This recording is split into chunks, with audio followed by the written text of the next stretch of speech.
Hey guys, I got another great question from a good old friend of mine from high school about doing some progressions on push-ups. So something that we see a lot on Instagram, we're all kind of working from home to some extent. Here's a simple way to progress it. You can do this off a couch. I'm down in my garage, so I have this storage bit, all right? And I'm just really gonna focus on keeping my elbows in nice and tight. Generally, you can lower much stronger than you can press out. So if that's something we need to work on, we're going to progress it maybe on an individual level. And if we're here, we're just going to work on that push concept. So trying to keep your body in a straight line, all right, and lowering, keeping those elbows tight to the body, and seeing if we can get a nice push. If we go all the way down, full range of motion, I always like, and then press away.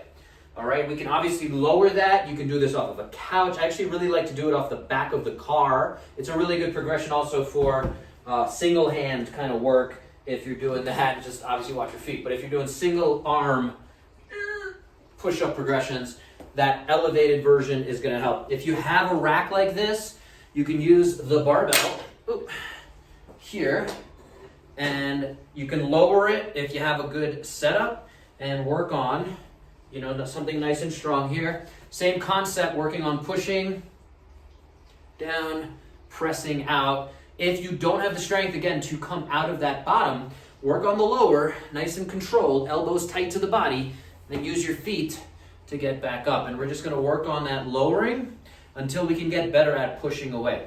And again, the other way to carry that over is to get something light, okay, and get into, I don't have the bench set up here, but if I'm in a bench position, I'm doing that same motion of pushing away.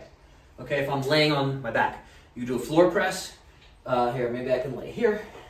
Okay, so there we go. Same motion as a push-up. We're working on pushing away, controlling down. So you can start with lighter loads, progress that, and see if we get nice carryover.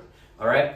If you have questions about specific ways to progress it, let's jump on a call. If you want to make sure we screen your shoulder, which I highly recommend, so we don't start driving our sports car with the emergency brake on. One of my favorite analogies if you have some stuff going on in your shoulder. We want to clean up the shoulder as much as possible before we start this. So screening is always going to be helpful. Assess, don't guess, and make sure you talk with a professional. That's what I'm here for. Here to help get 1% better today, and we'll talk to you next time.